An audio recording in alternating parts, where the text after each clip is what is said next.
बीकानेर में Rajasthan body building संघ को लेकर विवाद गहराता जा रहा है। पूर्व अध्यक्ष नवीन यादव पर संघ की मान्यता समाप्त होने के बावजूद अवैध रूप से गतिविधियां संचालित करने और वित्तीय अनियमितताओं के गंभीर आरोप लगे हैं। इस संबंध में जिला बॉडी बिल्डिंग संघ के अध्यक्ष अरुण व्यास ने प्रेस कॉन्फ्रेंस कर बताया कि राज्य क्रीड़ा परिषद ने वर्ष 2016 में ही संघ की मान्यता समाप्त कर दी थी।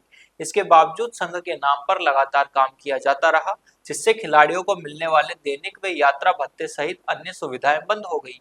आरोप है कि लंबे समय से खिलाड़ी इन लाभों से वंचित है। वहीं सहकारिता विभाग की जांच के बाद गठित एडहॉक कमेटी के बावजूद गतिविधियां जारी रखने का भी आरोप है। कहा गया है कि समिति के काम में बाधा डालकर स्वयं को पदाधिकारी बताकर खिलाड़ियों व जिला संघों को गुमराह किया गया।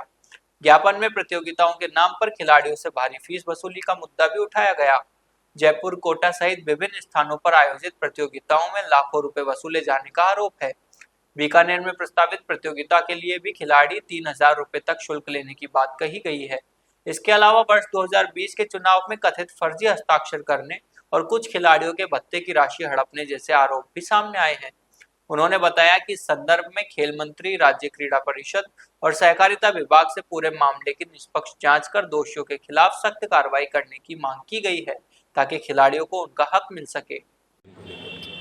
ये बॉडी बिल्डिंग जो है वो पूरे देश में बहुत लोकप्रिय खेल है और राजस्थान के खिलाड़ी भी कड़ी मेहनत करके, कड़ी तपस्या से, खूब पैसा लगा के मेहनत करके इसकी तैयारी करते हैं।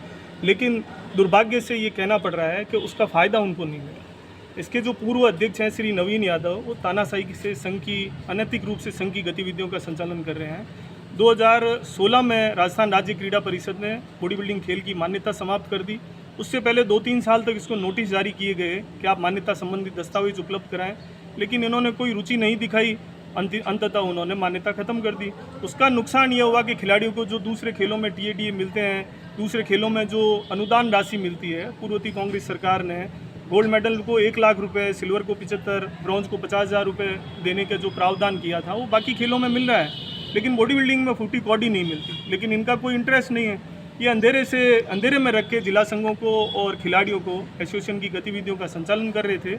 हमने इसकी शिकायत आज से कुछ माह पहले मुख्य शासन सचिव सहकारिता विभाग मंजू राजपाल जी से की थी। तो उन्होंने इस पर जाँच बिठा के और जाँच करके इसको दोषी मानते हुए एडहॉक कमेटी बैठा दी। तो एडहॉक का मतलब ये होता है कि तत्कालीन जो पदाधिकारी होते हैं वो 6 साल के लिए निर्वासित हो जाते हैं। वो ना तो किसी पद का चुनाव लड़ सकते हैं, ना संघ की गतिविधि का संचालन कर सकते हैं। लेकिन फिर भी ये तानाशाही से इन 6 महीने में चौथी प्रतियोगिता का आयोजन कर रहा है और खिलाड़ियों से लाखों रुपए फीस वसूल के ले जा रहा है। वो किस हैसियत से ले जा रहा है उस पैसे का क्या उपयोग कर रहा है, इसका विवरण उन्हें देना चाहिए।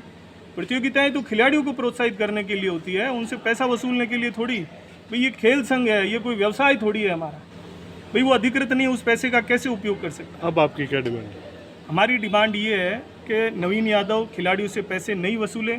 आपके माध्यम से ये आवाज़ उठाई जाए कि पिछले 4 प्रतियोगिताओं में जो पैसे उसने वसूले हैं उसका उपयोग क्या किया उसने। हमने उसकी ऑडिट रिपोर्ट देखी, उसमें जब जयपुर में वो प्रतियोगिता करवाता है तो जो खिलाड़ियों से पैसा इकट्ठा होता है उसको वो उपयोग कर लेता है। लेकिन वही यदि बीकानेर में प्रतियोगिता हो या किसी और ज़िले में हो तो वो पैसा किसी को नहीं देगा, वो इकट्ठा करके जयपुर ले जाता है। ये दोहरा मापदंड क्यों? यदि वो खुद उपयोग कर सकता है तो कम्युनिटी वेलफेयर सोसाइटी कल जो आयोजन करवा रही है तो फीस नॉमिनल ले और जो भी पैसा इकट्ठा हो वो संस्था को प्रोत्साहित करने के लिए देवे, ताकि और संस्थाएं भी आगे आए, या खिलाड़ियों को नगद राशि और बढ़ाकर दे दी जाए। हम उस पैसे को जेब में थोड़ी रख सकते हैं। हमारा सबसे बड़ी मांग ये है कि वो किसी भी पद पर नहीं है, गैर अधिकृत होते हुए भी वो अवैध तरीके से खिलाड़ियों से पैसा वसूल रहा है। तो ये आपके माध्यम से हम लोग सबको जागरूक करना चाहते हैं।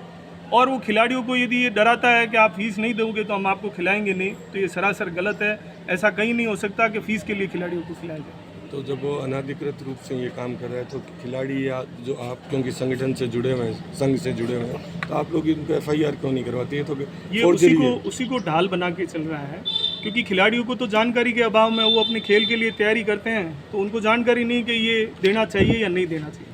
लेकिन एक्ट में ये प्रावधान है कि इस पर FIR या तो करवा सकता है सहकारिता विभाग संस्था रजिस्ट्रार, जहाँ से संस्थाएं रजिस्टर्ड होती है, और या करवा सकता है मुख्य शासन सचिव युवा एंड खेल मामला। तो उन 2 के अलावा और कोई FIR करवा नहीं सकते। एक्ट में ये प्रावधान दे रखा है और उसको इसकी बात की जानकारी है कि मेरे पर कोई बाहर का आदमी FIR करवा नहीं सकता, और विभाग वाली प्रक्रिया चल रही है ढिलमुल से। इसलिए वो चल रहा है ऐसे। आपने अभी जो आयोजन बीकानेर में हो रहा है उसको लेकर यहाँ विभाग को इनको मुख्य सचिव को जानकारी दी है मैं क्या कि ये पहले गलत 2-3 क्लियर है? बार दे चुका हूँ इसकी जानकारी। विभाग ने इसको नोटिस भेजा और नोटिस भेज के इसको पाबंद भी किया कि आप पर एडॉक बैठ गई और आप अधिकृत नहीं हो, इसलिए संघ की गतिविधियों का संचालन नहीं करें, उससे दूर रहें, नहीं तो आप पर विभागीय कार्रवाई की जाए। उसके बाद में भी ये तो अपने को उससे नियमों से बड़ा मानता है। ठीक है, आपका नाम? अरुण व्यास, अध्यक्ष बीकानेर जिला बॉडी बिल्डिंग संघ।